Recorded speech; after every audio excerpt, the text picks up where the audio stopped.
So welcome everyone.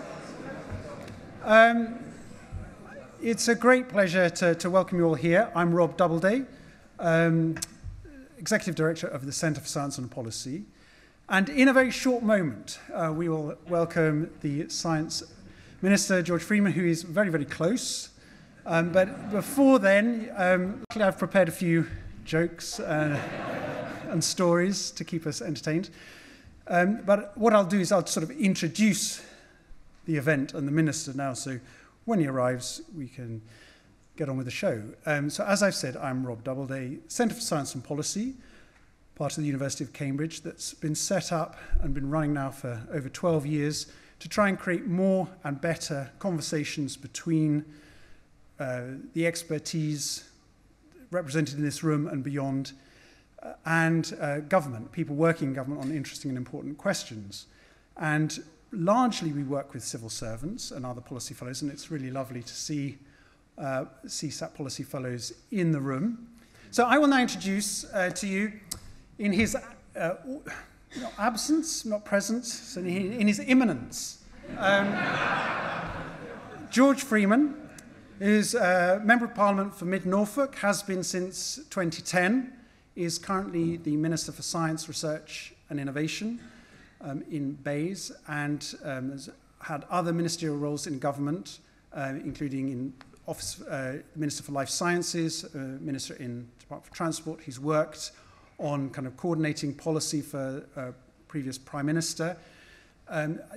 Prior to joining Parliament, George had a career in life sciences venture capital, is that right? People know him better than I do, but I think that's about right. That gives a bit of a flavour. So he carries through his briefs that interest and engagement with science. Also should welcome our MP. I've just noticed we have Daniel Zeichner, so very kind of you to welcome your colleague George to your constituency, and it's a great pleasure to welcome George Freeman. Thank you.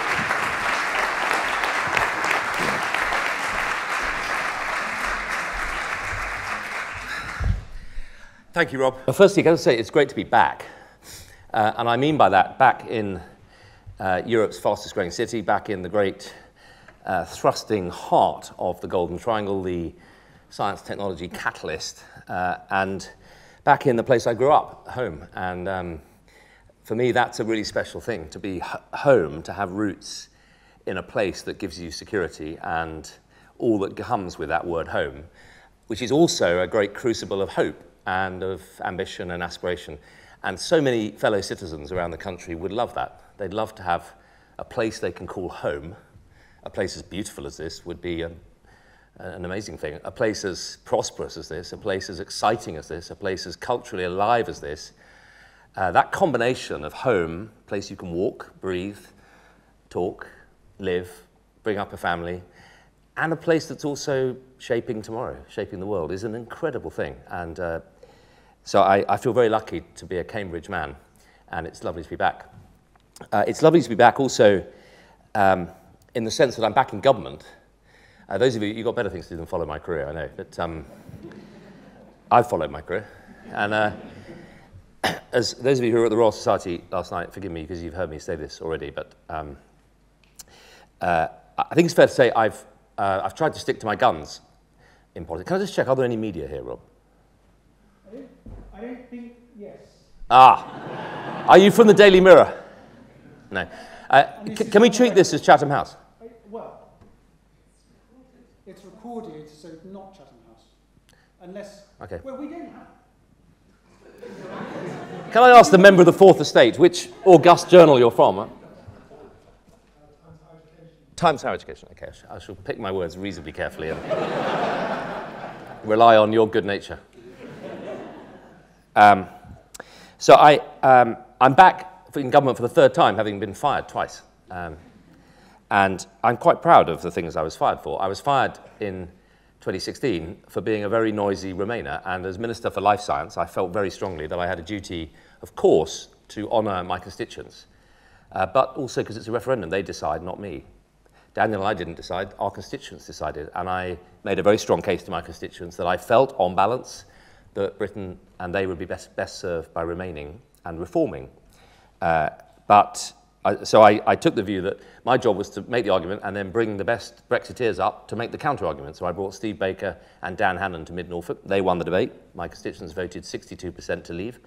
But I spent that campaign, some of you may remember, going around the country working with the great clusters, with Paul Nurse, and mobilising the voice of science to make clear why we felt so strongly that the European Union was a force for good in terms of science and research. And I lost my job in government. And then when I came back to government, I was fired by Dominic Cummings for suggesting that no deal might not be an ideal outcome for the UK. I did actually defend the Prime Minister's right, newly elected with 6 months to the end of the negotiating period, to threaten it, to say that that is where we would end up if we didn't get a deal, but I didn't think it was an ideal outcome. And so, fired twice, I'm back, so it's good to be back. And believe me, at no point has that been more, has that struck me more than when here opening the AstraZeneca research facility, which was a wonderful thing because 11 years ago, when I first arrived in government and warned that the life science sector was going to leave the UK if we didn't wake up and reform, we couldn't rest on our laurels as a 1950s pharmaceutical research engine. We needed to move fast and invest in genomics and informatics and change the cycle and reduce the time cost of drug discovery. And AZ, no company responded better to that call than AstraZeneca. And I remember Pascal and Leif and Mene Pangalos saying, if you're serious, then we'll come with you, and we really will make a big investment, and we'll close down in Alderley, and we'll come to Cambridge. And so to be able to come back and join Prince Charles and open that facility, and Daniel and others, many of you here today, was a really wonderful thing, and what a symbol of commitment to Cambridge as a global cluster of excellence it was.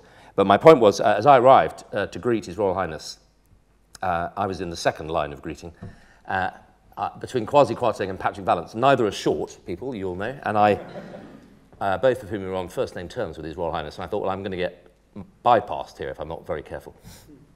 And I noticed the Lord Lieutenant didn't have in her cheat sheet on her left-hand gloved hand my name. It was just after the reshuffle. So I was sort of worried that His Royal Highness was going to pass me by, and not at all. He turned and gripped me firmly by the hand and said, "It's very good to see you back." And I wondered what he meant, and he said, I know how much you've done for this sector and how committed you are to it, and I know how much people welcome you back. And I thought, well, that's fine by me. If the palace are behind me, then I'm... but it's a serious point. You know, you do these jobs really not for the lifestyle, not for... I mean, you really do them to make a difference. And I think that's what Daniel is here for, and that's what all of us do it for. And so to make a difference is really the key. And I make that point addressing the Cambridge Centre for Science and Policy, because at the heart of policy is, I think, a mix of issues, a mix of expertise, a mix of cultures, a mix of talent. And this organisation is about bringing together people from the heart of government, civil service, and policymakers, with people who are on the front line of driving change and driving science and driving technology and making possible new things. But at the heart of policy, actually, I would observe over 12 years, as someone who's taken an interest in policy, it's a sort of fate worse than death in my party to be deemed a thinker. That actually, at the heart of good policy is a recognition that you can publish a pamphlet in government if you want, you can publish a document, but if you really want policy to have an impact, if you really want it to make a difference, then you've got to understand, as best you can, the landscape in which it will land, the motives of the different people and what they're doing, the institutional commitments, the forces for change. You have to have a sort of landscape view and try not to do everything. You have to tell a story that's coherent and pick a few things to change. So that my opening piece is really about just signalling that I come to this as somebody with sort of legendary impatience, because I don't think we've got that long in government to spend 5-10 years writing strategies. The world is changing very, very fast, and if this country doesn't respond fast, we will just build up more and more debt. And I don't think we can tax cut or borrow our way out of debt. We're going to have to grow our way out. And that doesn't mean growing by building, shoddily built commuter estates all around East Anglia so we don't have any countryside left and condemning everyone to sit in cars and call that growth. I mean growth like the growth we're doing here in Cambridge, really high growth, being home to companies, sectors, clusters that are growing at 5, 10, 50, 100, 200% a year. And that's the way we'll get the economy out of 1.5%. So it's great to be back. I wanted to say really 3 things. Firstly, Rob has given me the title, what do we mean by science superpower? And I've broken that down in the last 6 months, and I want to just share that with you. I want to share with you what really the big policy mission is, what we're trying to do, and then share with you just a couple of quite provocative thoughts, because this is Cambridge, about real problems that we need to solve, because CSaP is really about solving problems and helping solve those problems. So take it from the top. What are we really trying to do? And the good news is you don't have to just take it from me. I've been campaigning for this for 15, 20 years, but finally we have a Prime Minister, a Chancellor, a Cabinet, a government machine that has committed to this. And it was set out in the Integrated Review, which was our very serious geopolitical, international, strategic review of the UK's place in the world post-Brexit. And we have made the commitment, I'm not sure we've communicated this clearly enough, by the way, so hopefully you can help me do it. We've made the commitment to shift the UK from being a service economy with incredible science, deep science, often in silos, too often in silos, and occasional bursts of fantastic innovation, but basically a service economy in which we invest 1.7% of GDP in R&D, OECD average 2.4, Switzerland 3.4, Israel 4.3. So we've made the commitment to move away from being a service economy with deep science to a much more science, technology, and innovation-driven economy. The first step is to get to 2.4%. That's OECD average. I would argue if you want to be a superpower, you need to be well beyond that, but we have to take it in steps. And much more importantly, I mean, the money is key, but there's actually a much bigger message there about, at the heart of government, what sort of economy, political economy, society are we trying to build? And once we've made the commitment to be a science, research, technology, innovation economy, a whole load of things flow from that in the education system, in planning, in transport, in a whole range of government policies. So it's really key, first point, that this is embedded at the heart of government. The Integrated Review is the master document. It's the key guide to the whole of government. And we've set up at the back of number 10 and 11, alongside the National Security Council, the senior advisory cabinet committee, a new National Science and Technology Council equivalent, sitting next to the NSC, chaired by the Prime Minister. I sit on it as a permanent member as Minister for Science and Research. And on the Prime Minister's side of the table, the heads of both the intelligence agencies, the National Security Advisor, the Perm Secretary at the Perm-Sec at the Foreign Office, and on the political side, the top half of the cabinet and me as Science Minister. So there's a big commitment to try and build a strategic, coordinated, geopolitically informed view about how the UK will make this move and how we deliver it internationally. In fact, we had the second meeting of the NSTC this morning, from which I've come hot foot. And essentially that vision is that if you take the last 10 years, the crash in, or a little bit more than 10 years, 12 years, the crash in 2007-8, the austerity that followed, the Brexit referendum, which I happen to think had a lot more, the result of which had a lot more to do with the anger at austerity than a deep judgment on the jurisprudential failings of the EU, then the Brexit logjam, then the pandemic, and now a war.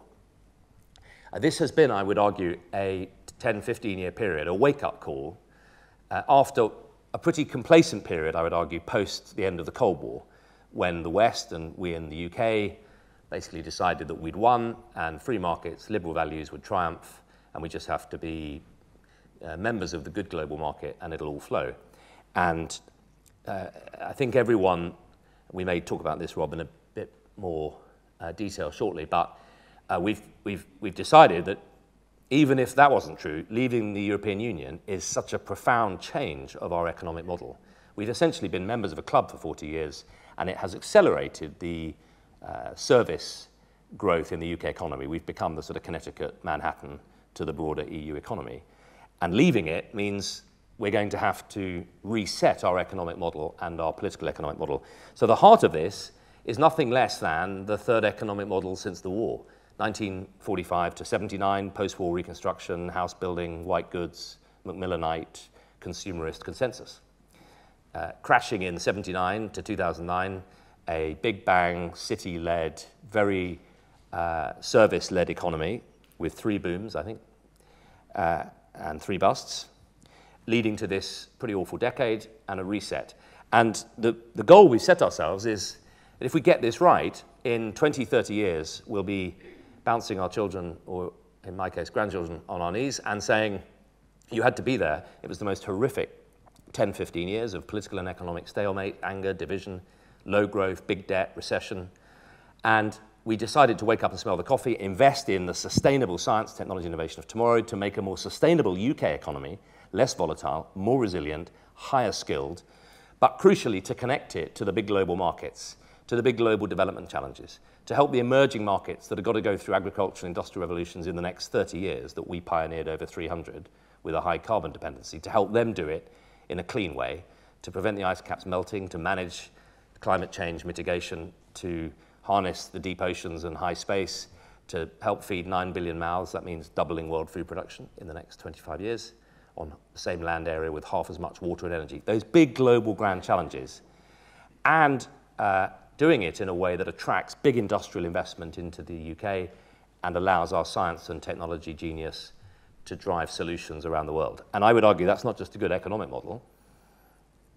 More importantly, I think it answers the old question that Dean Acheson posed: Britain's lost an empire, but hasn't defined its new role. And I would argue that moving from being a post-Cold War, post-Second World War global military power and a geodiplomatic power on the UN Security Council to being a science superpower where we lead in harnessing our long-standing science and technology expertise for global good is a more fulfilling, purposeful, and ultimately sustainable model. So that's the ambition. And it flows from that, I think, that in order to do that, we need to do 2 things. We need to really have a very, very compelling and strong international science, research, technology, and innovation offer, to globalize our offer, but also to make sure that our own economy is a test bed for innovation and for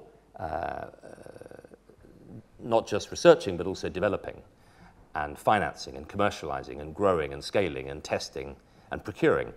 And my central thesis is you can't be a science superpower if you're not an innovation nation. You could be an innovation nation without being a science superpower, but you definitely can't be a global force for technology leadership, science leadership, research leadership, and exporting it if you're not also using it, if you're not also testing it. And so I have framed the mission, and here's my second key point. The whiteboard in my office has 2 halves: science superpower, innovation nation. For that reason, spoiler, we're already a science powerhouse. So what do I mean by superpower? And what do we need to do to make that difference, which is what Rob asked me to talk about. And then the innovation nation piece, which is the harder bit, actually. How do we tackle what I would argue is a 40-year, possibly 50-year now, failure? We were really good at this back in the 50s and to some extent the 60s. Then we lost it in the 70s and we abandoned it completely in the 80s. And that's what I'm talking about there is a much more muscular, strategic, global view of the UK building our strengths internationally. So I've defined science superpower as 1, world-class science, always. I mean, everything is built on world-class science, aiming to be the best, but not being embarrassed about excellence and aspiring to drive excellence in every way. 2, UK science for global good, helping to tackle those grand challenges. 3, talent. Recognizing that science is collaborative, it's international, it's gloriously international, and the speech I gave at the Royal Society last night was about how science has been fundamental to the Enlightenment, to smashing the tyranny of the church in the medieval Europe, breaking down the autocracy of unaccountable leaders, driving freedom and liberal democracy. So it's science as a force for bringing together people around the world. And that isn't just a post-Brexit, we can never do science behind closed doors point. It's also a how are you going to be a superpower on a shoestring point. I mean, we're going to 22 billion. It's absolutely brilliant. But China's at 240 billion, America's at 180 x defense. So we're going to have to make our research engine the world's best engine. And my short answer to how to do that is to get the best people here. We're never going to beat China or America on billions of infrastructure investment. We're doing our best, but we're just not going to beat them. We could get the best people here. And we could build the best people-centric ecosystem here. And if we get the best people coming here, I think there's half a chance they'll fall in love with somewhere, something, someone, or all three. And so big focus for me will be on how we get that people culture. And I don't know if Ottoline is here tonight. Poor thing. Ottoline's had to hear me, I think, 4 times this week. But Ottoline, heading up UKRI, is doing really brilliant work on making sure that we create some really exciting new fellowships and some new career paths. Honestly, I've never been a scientist. But all the scientists I know say to me, we're making it really, really, really difficult. Tons of bureaucracy, and we in government are partially responsible for that.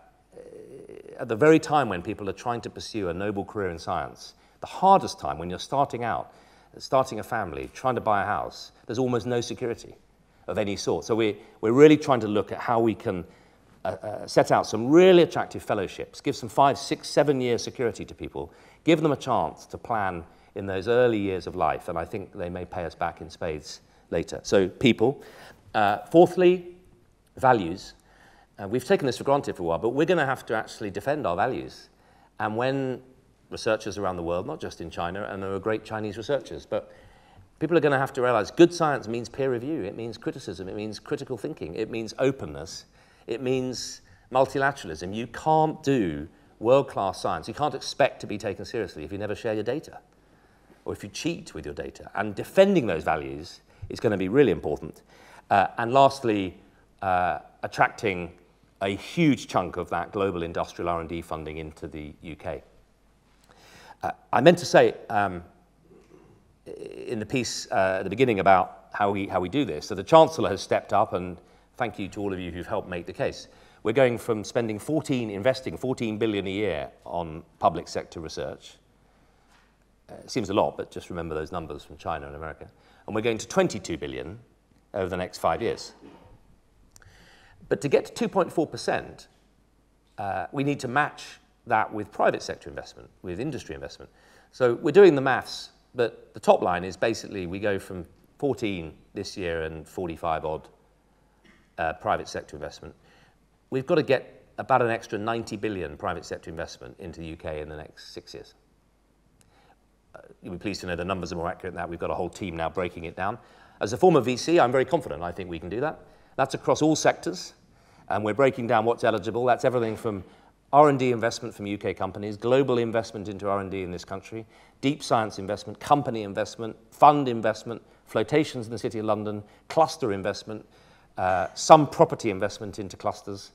And so there's a huge amount of things that are eligible. If you think about the life science sector, I would think we can raise 10 or 20 billion extra in the next 6 years from life sciences. Space, if we get the policy framework right, I think we can raise 10, 15 billion in space. Fusion, quantum, AI, I mean, there's a lot to play with here, right? So I think it's perfectly doable. But that is the figure, and we've put it right at the heart, I've put it right at the heart of Bayes.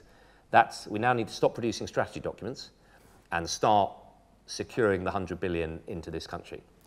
And so the last piece of Science Superpower is actually all of the above harnessed for geopolitical influence.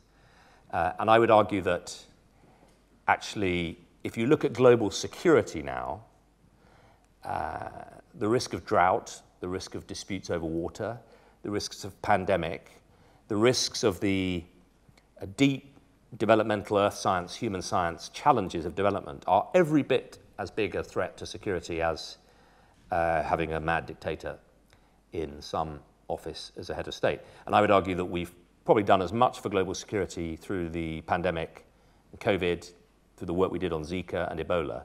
Britain standing right up toe-to-toe with the rest of the world, mobilizing our expertise, deep science, GSK, aid, DFID, than we did in Iraq and Afghanistan. It's easy for me to say that because I was a terrible cadet at school and I'm not very military.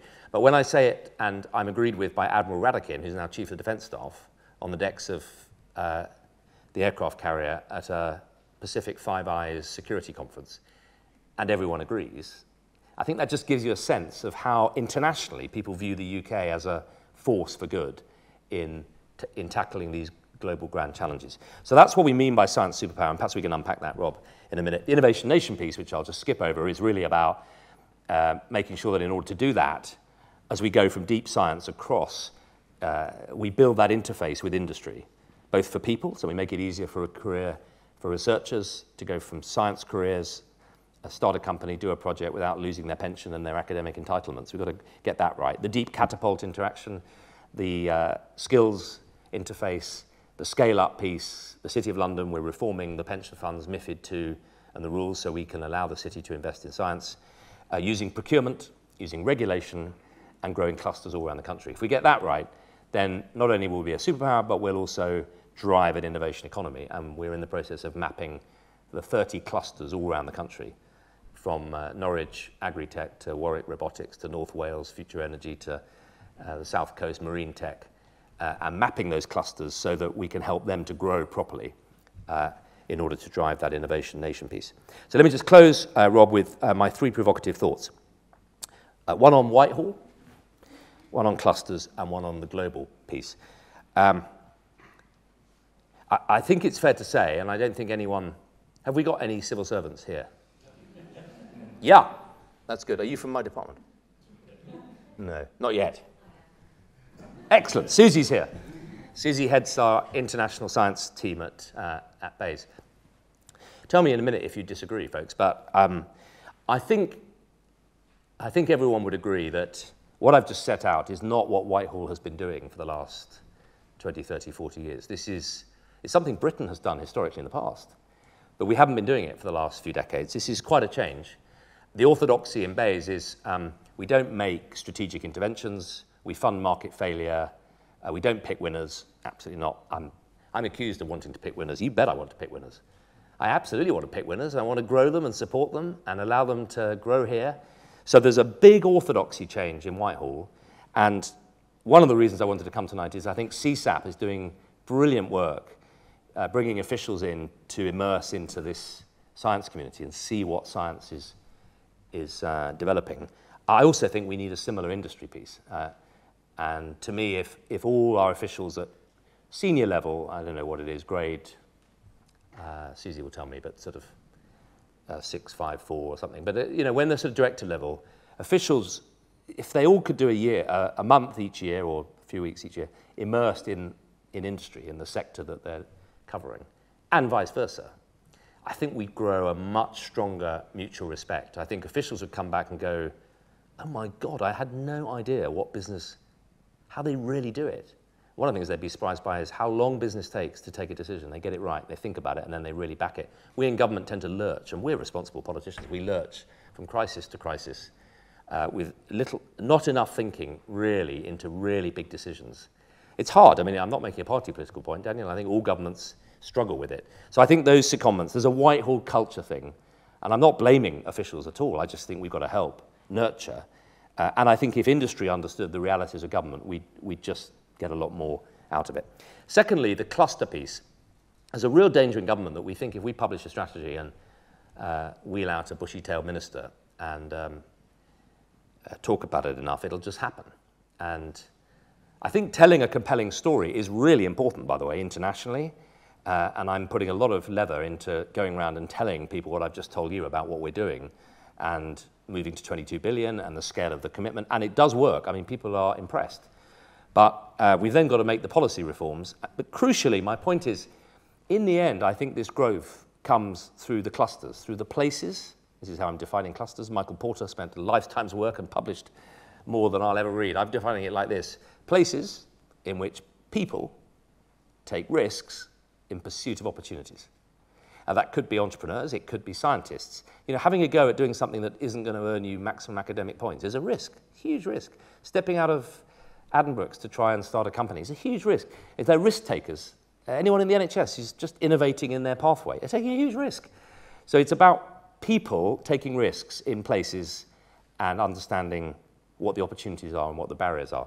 And if there's one thing I really want to do, it's break the traditional paradigm where ministers and their officials publish a document And then they wheel the minister out for a self-congratulatory visit on a Friday, cut a ribbon for some relatively small announcement. It's big for us, but it's relatively small for the sector or the place. And I used to be the recipient of that when I was in the audience in Cambridge, and I'd see my predecessors come out and make a lot of quite small things when the really big things weren't being discussed. And so I'm really pleased we've mapped 30 clusters around the UK. You could make a case for 42, but we're focusing on 30. And Otlene as head of UKRI, Indra Mukherjee as head of Innovate, Joe Shan-McGilligan, head of My DG at Bays, and KTN and the Levelling Up unit. We're working our way, clearing whole Fridays and going to do a cluster visit and do 6 or 7 things in the day. I'd love to do a whole week. But at least that way we're getting under the bonnet, we're having round tables, we're talking to universities, we're talking to innovators, and then developing a policy framework off those visits to really work out how we can help. That cluster piece is key. In the same way that I don't think there is one economy. I think the Treasury have a spreadsheet, but that's not the economy. The economy is thousands of local economies, sectoral economies, place-based economies, microeconomies. The best way to grow the economy is to grow all the little ones. The best way to grow an innovation nation is to grow those acorns. And some are well established. Some are really nascent. I went the other day to Bio Yorkshire. It doesn't have a boundary. It doesn't yet have an identity. But when you see what they're doing at York, when you see what they're doing at Ferrer, when you see the plant science, the agri-tech, you see that NICE are based in, there's a cluster taking shape there of excellence, and we want to brand it and not put a board around it, but support it, nurture it, understand it. Similarly at Norwich, there's a really interesting cluster taking shape around where food meets medicine meets energy. If we could link that to Cambridge down a corridor of innovation properly and a fast railway line, we'd do a lot for the innovation economy. So that's the cluster piece. And lastly, globally, this was the discussion we had this morning at the NSTC. We won't really deliver Science Superpower with every department claiming to be the science and technology department. I mean, we need every department engaged.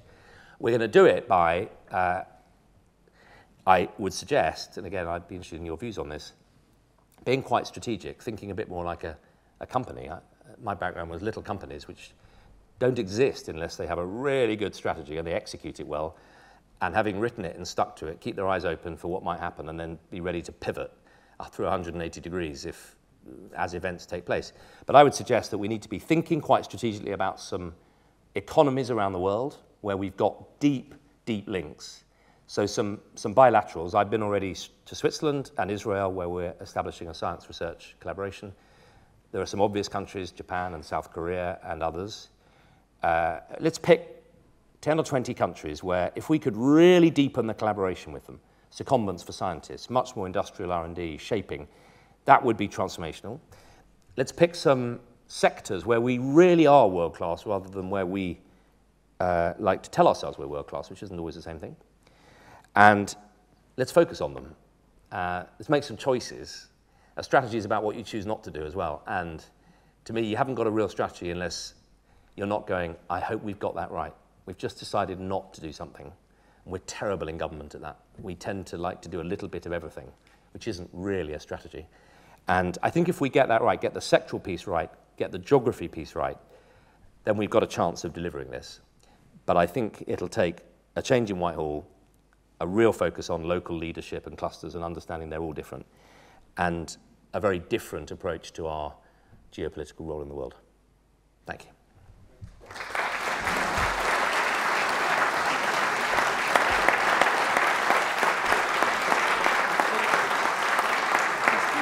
Yeah, or whatever you want to do. Great, I think you've got a lapel mic, so I might borrow this mic for a second. So I think you're happy to take questions. Yeah. All right. Yeah, great. So we've got 2 roving mics. I'll probably take 2 questions at a time, if I may. We have, let's take one here, and then the chap in the blue jumper, if you could maybe pass the mic across. Yeah, briefly introduce yourself and then ask a question. Thank you so much, George. I'm Liz Killen. I'm with the Cambridge Industrial Innovation Policy Group here at the Institute for Manufacturing. I am really interested in where you see public research institutes, so not just publicly funded research, but those public sector research establishments that really form a key part in many nations in making that link between the science superpower and the innovation nation as almost that bridging piece. There's an argument they're underpowered in the UK, but how do they fit into your strategy? Thank you. Kumar Aniket, UCL. Thank you for your candor. It was really refreshing. So here's my question.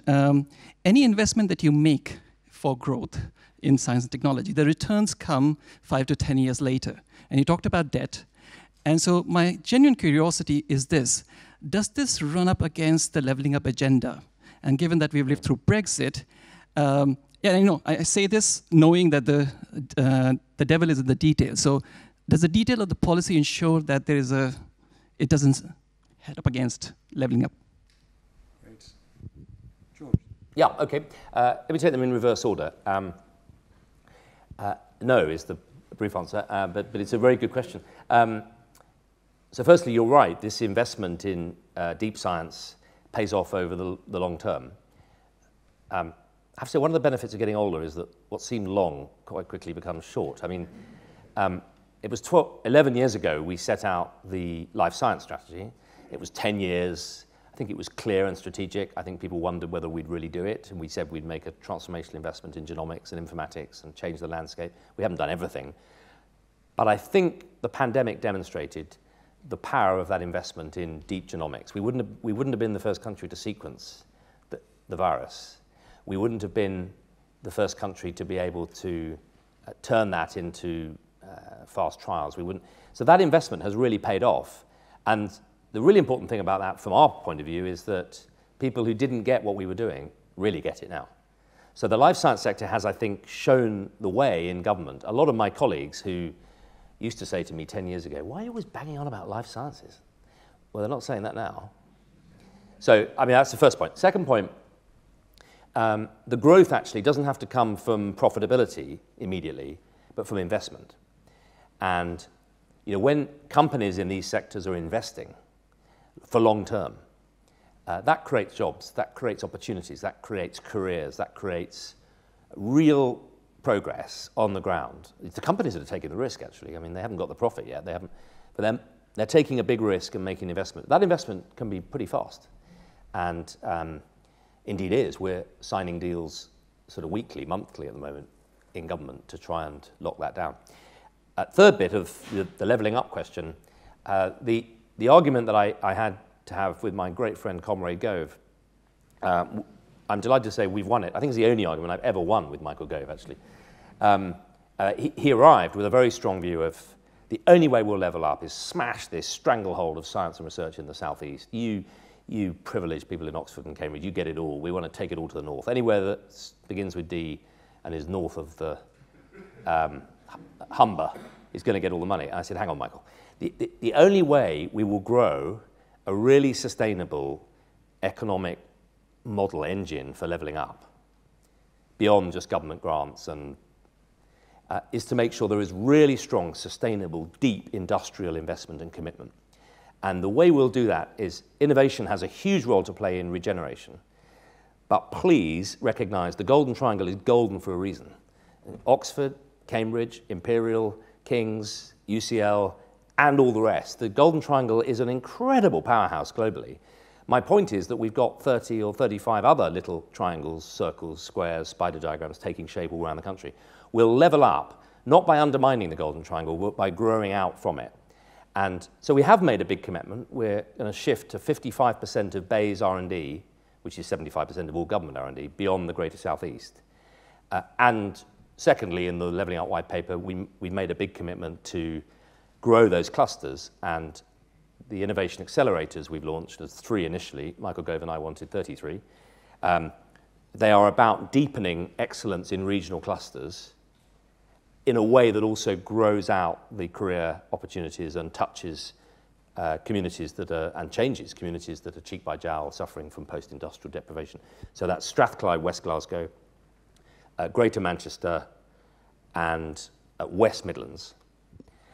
But I mean, the dream is that we do that in South Wales, in Northern Ireland, in various areas all around the country, and those first 3 need to work. And they're being co-created locally to achieve that. And the last bit of your question is really I think, yes, things take a long time in science, but one of the things that happens when you make a strong signal to invest for the long term, and this sector has really needed some security, and I'm really pleased we've got a 3-year settlement. I mean, if I was ever running the show, I think science would have a 10-year settlement. I mean, you know, it needs that security. But once you start to signal that and signal that you're serious about it and you deliver, and you start to think about how different sectors can support each other. So, spoiler, how are we going to be a superpower? I think stopping thinking in silos, that's the space strategy, which has got nothing to do with the quantum strategy, which has got nothing to do with the fusion strategy. No, the way we're going to, I mean, space sector is pulling through quantum. AI and healthcare are fundamentally linked. Thinking about it as a matrix in which different sectors and technology can help each other is something this country is really good at, actually. We talk about silos and we fund in silos. We're not actually very good at silos. We're much more, a bit like the Israelis, we're actually much more creative, entrepreneurial, anarchic, and you know, I would argue, I mean, there's a good debate to have here, but many of the great breakthroughs in British science weren't planned.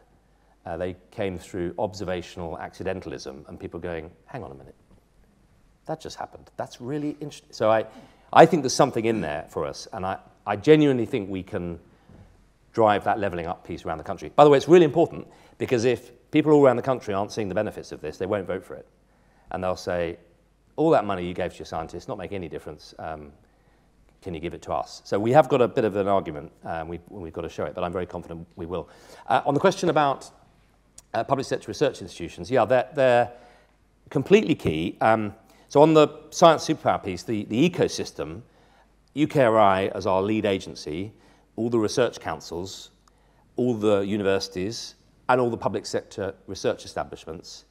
And as part of the work we're doing, we've launched the 3 reviews, the Paul Nurse review of institutes, the Adam Tickell review of bureaucracy, and the David Grant review of how we help make UKRI the world's most agile, digital, forward-leaning, interdisciplinary research agency. And in that piece, there's a really important strand around the public sector research institutes. And laboratories like, I mean, offices like the Met Office is completely key to a huge amount of Earth observation work, to net zero work. The British Antarctic Survey is an incredible lab, platform, institute. So there's a whole series of bits of our ecosystem that I think we haven't really thought enough about. Those 3 reviews are really about making sure that, as well as the Russell Group and the key universities and the key research councils, we're growing that ecosystem and playing to the strengths of the different bits of it. Thank you. Thank you, Minister. It's hugely refreshing to hear you. And I just wanted to, I'm here. That's right. Your last piece regarding the geography. So I'm a physicist from Cavendish Laboratory here, work on quantum materials. With a second hat, I work, development in Central Asia. And what I thought was very acute, that when picking countries to work with, as you mentioned, as a science power piece, it would be extremely important to pick up countries which are not our peers yet, and help them grow to be peers. And countries like that in Central Asia are the ones are very important in that regard, because I wanted to also recognize Susie Kitchens has funded a grant here to transform Uzbek mining sector through deep science funding.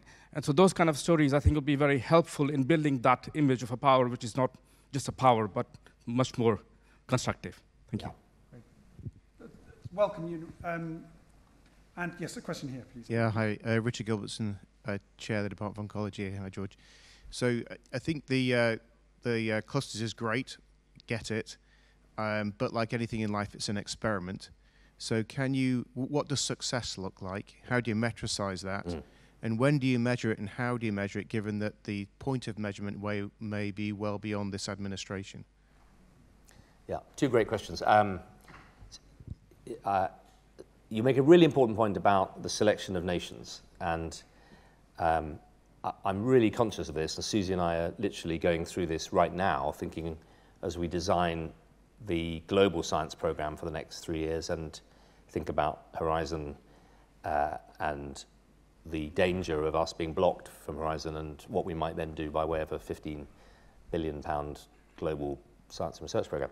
And we clearly need to, I'm in no doubt that we need to deepen our relationship with some of the powerhouses like Switzerland and Israel. And I've been to both quickly to see, it was clear what they would give us, but I needed to make sure that I could see what we could give them so that there's something they need. And it's quite clear, they're quite different actually. But we also need to think about some of those emerging economies. And so I used to be trade envoy in the Philippines years ago, and I'll just share this story because it was very instructive to me. As I was sent to the Philippines, I remember saying to David Cameron, the Philippines, I really don't know much about that area at all. I know a bit about Africa. Couldn't I do East Africa? He said, no, we've already got an envoy in East Africa. Anyway, he said, it's the fastest growing area. It needs a bit of business now, so you'll absolutely love it. And while he was talking, I looked and discovered that Manila was the political assassination capital of the world. And I said, you know, Manila is the political assassination capital of the world. He said, you'll be fine, just keep your head down. And what I discovered, and the Foreign Office officials said, no science there, Minister, this is all earthquake recovery, concrete dams, reconstruction, very primary economy, sort of GCSE geography sort of lecture. And I said, okay, well, that's interesting. And it's sort of dominated by, I don't know if anyone knows the Philippines, but sort of about 10 families, 10 big industrial conglomerates, each of whom have about 10% of the Philippine economy. And they're all terrifically pro-British, actually. Interestingly, most of them, the entrepreneurs, have come out of Hong Kong. And the Philippines do not want to be the 53rd state of America, and they really love the Brits. And every time I met one of these companies, after dinner, they'd take me down and show me their Bentleys, their Burberrys, their tickets to Lord's. I mean, they just love this country. And very interestingly, my first visit ended with 3 delegations, investment delegations, wanting to come to the UK to invest. Because after dinner, I'd say, is it a bit 5% concrete and dams and roads? I mean, don't you want a bit of agri-tech? Don't you want to be developing the drought-resistant crops, the high-protein rice, the agri-fuels, the biofuels, the low-carbon? That's what they want. They didn't want to be dependent on China for all their fuel or China for all their food. So it really opened my eyes to the geopolitical opportunities. So it's really important, to your point, we pick some countries that are not just the big powerhouses, but are growing fast and have strong demand. Remind me, I did remember I've now forgotten. Well, how do you know? How do you measure clusters? Yeah, really good point. Well, the first thing is you've got to have some base data. And interestingly, of course, being in government, we've got 3 sets of base data, none of which are yet combined, so we are combining them. And that's really important that we have a base data set. Where I want to get to is at the next Global Investment Summit, at this last one, the team putting it together in Department of International Trade cobbled together quickly a sort of thing so you could click and go agri-tech, click, and it would show you 3 places that do agri-tech, and then you click on them, and it would say John Ennis, and you go, oh, that's interesting. And there was nothing. You couldn't click through and speak to the Sainsbury laboratory. We've got one in Bays that tells you where we spend money, which is a bit different again. And DFE have got one that tells you where the skills are. Well, we need one, right? We need one that sort of shows the 30 clusters, and we can click. This is not complicated. Just click and go, that's the skills bit.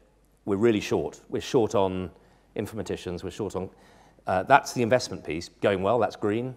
That's the infrastructure. And just start to map them. And once you've got some base metrics, then you can measure success. I would suggest that success is, in fact, we're in this conversation at the moment, a mixture of some rate of SME growth, rate of financing for small companies, numbers of people in the area that are getting involved in the science, research, innovation economy, industrial R&D in that cluster. There's a couple of other things, but I mean, we don't need 100. Just a few things that are good indicators, and then measure them, and monitor them, and make interventions to fit. I'd be interested if you've got any thoughts on what they are. Yeah. Can I ask, I might invite Oslin. I don't know if you wanted to either ask a question or comment. I mean, what I'm listening, I mean, for myself, I listen to you, George, and everything you say I find quite compelling. My question is, how does it all, how do we manage to fit the different pieces together, the thinking aspirationally about the role of science and innovation, strategically about the geopolitical role that the UK will play, thinking about clusters, how we can get all the different parts of this complex system working together. I don't know, Ottilie, if you have a sort of comment or question about the kind of the whole as well as the parts. Thank you. Well, that's just a small question, Rob.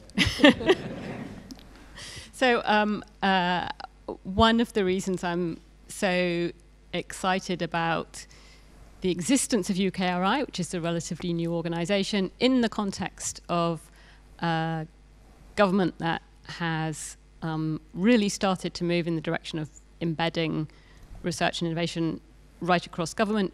We used to talk at the Centre for Science and Policy about policy for science and science for policy, and there's now also science in policy, which I think is critical. And the way I've been drawing this little diagram of the Council for the National Council for the National Science and Technology Council, I get all these things in the right order, which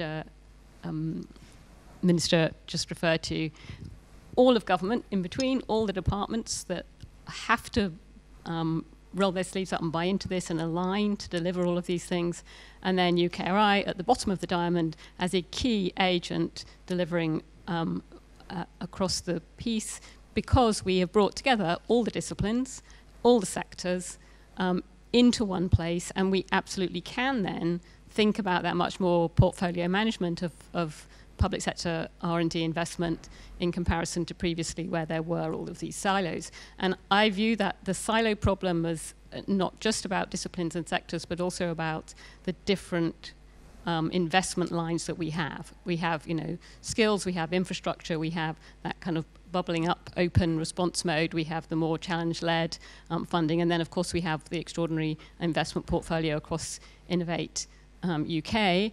And that includes actually a lot of those key research establishments, not some of the PRCREs. I mean, so the Antarctic Survey, that's a NERC Institute, for example. And of course, we have the Catapult Centres. It's a huge ecosystem. A huge amount of it is invested, the money flows through UKRI. And so if you align all those pieces together, I think we have the opportunity to create that aligned portfolio with the incentives and the reward structures and the success measure, the KPIs that feed back in to create really the Formula One engine that Minister Freeman and I talk about sometimes that will drive the economy into the place that we want to go in a way that creates those really high quality jobs all the way around the country. It all sounds a bit utopian, but it's genuinely achievable now because of the way these structures have been set up, if we think about the investments in that portfolio way. And again, mirroring the point that we simply do not have the quanta that some of our competitors have, but if we can create the system that works effectively in that aligned way, then I think that every pound we spend will be doing so many different things, it will be equivalent to the many multipliers that some other nations have. Right. All I'd add is I think it's a good question, and it's a big agenda, and it can only be long term. It's 10 years, and I'm trying to do it as I did with the life science strategy, in a very non-partisan way. And I've gone so far to even call the Innovation Nation piece after the Labour innovation strategy of 10 years ago. I mean, I'm trying to build cross-party bridges here, Daniel, so that when you're the Minister for Science, you can stand here and take it forward. I mean, so I think that is really important, actually. This is a non-partisan piece of policy, and I've tried to do that in all my science jobs. That doesn't mean that the government of the day can't take a bit of credit and claim some credit for the success. That's fine, but it's non-partisan in that it's born not of the Yaboo politics, and I'm always paying tribute to David Sainsbury and Paul Drayson, eminent predecessors in this role. But I think there are broadly sort of three big things. I'm sort of chairman of this operation rather than the CEO. I think there's a political piece about clarity, which is really my job. I need to make sure that, as far as possible, from the PM and the Chancellor and across government, we've got a coherent team, and we're trying to deliver one thing, and we're all working together. I think there's a research ecosystem thing, which Ottilie is very much in charge of, which is our research ecosystem has got to be the best in the world. It's got to be the most creative, entrepreneurial, digital, fun, inspired ecosystem, and that's what Otterline and UKRI are doing. And then I think the Innovation Nation piece is, of the UKRI piece, I think Innovate UK and Indro lead on that within UKRI, but it's also about devolution, and it's about harnessing leadership locally. And if I'm honest, I think that's the bit that government traditionally finds hardest, to really devolve power to those clusters. So I'm going to start by mapping them and making clear where they are, what they could do, and how much Chancellor they could deliver for growth if you give them the leadership tools they need and the support they need. Great, thanks. I'm going to ask final two, and now everybody's really asking, but a final round of questions. Got one in the front here. And who really wants to ask the last question? Who's got the great... I know, Paul, you've... Okay, we'll do two quick ones. So, yes, David. You're very optimistic, Rob, if you think mine's going to be quick. I didn't think that. But I'll do my best. George, look, triggered a bit by your point about observation and then saying that's really interesting. And also your point about going to the Philippines and finding out something that was a bit different. Do you think that we've got these fellowships, for example, that you referred to that Otterline's putting together? But don't you think, if you step back on this system that we're trying to create, that if you look at the success of the Centre for Science and Policy, and for example what I've been doing at the Royal Academy of Engineering, then actually we need to scale that up. You talk about AI and biology, and you talk about quantum and space, but actually it's the people moving between those disciplines. It's the civil servants who go and spend the time in business who are going to bring back the bacon, as it were, and change the way in which we do it. Don't you think it's about time we had a formal program for actually doing that rather than leaving it up to chance? And thank you, Paul. Yeah. Hi, thank you very much. I'm Goodwin Gibbons at the Future of Humanity Institute, and I was, my ears pricked up when you said a few times about scientific expertise for global good.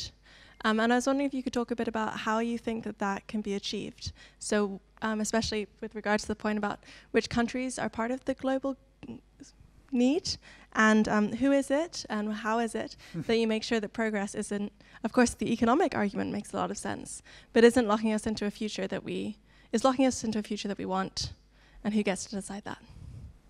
Great questions. Two good questions to end. Great questions, yeah. So David, yes is the answer. I absolutely do. And so I made the point about civil service secondments, both with science and universities, which you're doing here brilliantly. And I was at the Royal Society last night celebrating their Entrepreneur in Residence programme. But I absolutely agree with you, and that's why I made the point that I think it's also civil servants and business, and it's also those flagship fellowships have not just got to be the sort of deep science, they've got to be the skills, the supporting skills that drive innovation. And you've made the point to me often about engineering, and you're dead right, and it's never more obvious to me than when I go to CERN. I mean, CERN is, yes, exquisite particle physics, but it's also engineering. I mean, it's a big engineering project. You go to Harwell and the fusion work at the Atomic Energy Authority, it's amazing science.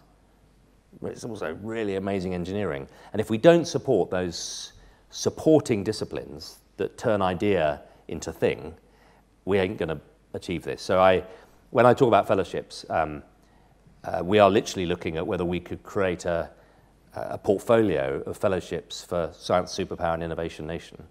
I mean, I'd love to get to the point where in a few years, we're hearing people say, well, I'm on the UKRI, Deep Science Fellowship. I'm on the Innovate UK Entrepreneurship Fellowship. I'm on the Science and Policy Fellowship. If we're going to do this, we're going to have to be much more strategic about backing those skills. And it was what struck me when I was in Israel, actually, was I think I was expecting to find somewhere that felt like a very sort of military, DARPA, very disciplined, quite aggressive, quite male and macho, sort of we select, we pick, we focus. Not at all. I found a magnificently creative, quite anarchic, very comic, quite messy, I mean, it was more Groucho Marx than, you know, Bill Gates. And it was magnificently creative, but also very urgent. There's a sense that they haven't got the freedom to sort of fail, really, to hang around. And this national mission, I mean, I have my own problems with some of the more aggressive bits of Zionism, but the kind of founding idea of a state built on science and harnessing science for national mission and national purpose is very inspiring. And to do that, we're going to have to signal to our next generation of children that this is what we're supporting this stuff, and make that attractive. And I do think that's about all of the skill set. Great question. I mean, at so many levels. On the one level, who am I to decide, right? I mean, that's partly what you're asking, and the answer is just the elected person who's holding the office. And, you know, if I know that wasn't the only question you're asking, but I mean, I think that is part of it. And I really hope if people listen to this and think, why is that Muppet doing it? I want to be doing it. And it drives more people to get involved in public policy and get involved in politics and have a go, then great. I would love people banging down my door to be the next science minister. I have to say, it's a pretty short list at the moment. I mean, Daniel and I are holding the line. Politics, and God knows we've brought it upon ourselves in lots of ways, but there is also a kind of a mood afoot. It's a thin line. If we don't support the idea of national mission and democracy and purpose, we're going to find nobody wants to work in government at all, and then we really will be in a tyranny. But that wasn't the only question you asked. You also asked about, I think, what do I mean by kind of science for good? And I tried to unpack that in the Science Superpower definition.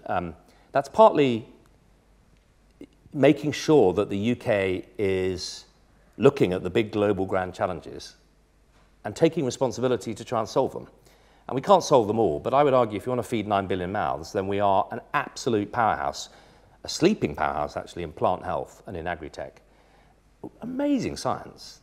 We really haven't been very good at commercializing it. I launched the first agri-tech industrial strategy 6 years ago. The East has really risen to the challenge, and Belinda and Agri-Tech East have done brilliantly. But around the world, there's a huge market for drought-resistant crops, disease-resistant crops, for health-enhancing foods, for satellite-guided precision farming equipment that doesn't spray every plant. I mean, these huge markets, billions, and we attract almost nothing.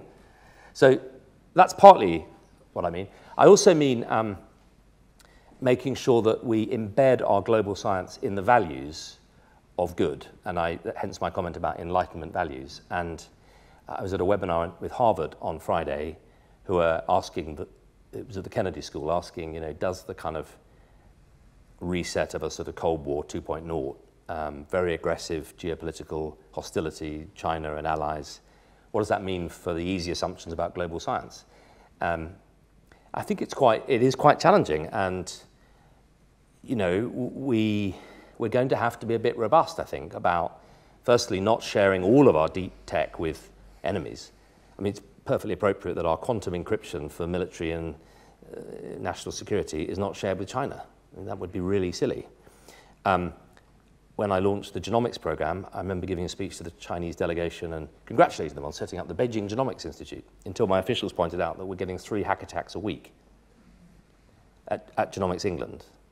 So I rewrote the sentence to say, I know we share a deep interest in global cybersecurity and genomics. But the important point is, right, I mean, at what point do you go, excuse me, you can't do that? If China started using genomics for reasons that are not progressive, that are not humanitarian, I think we've got to have the muscle to go, sorry guys, these are not just open, we do our science in values.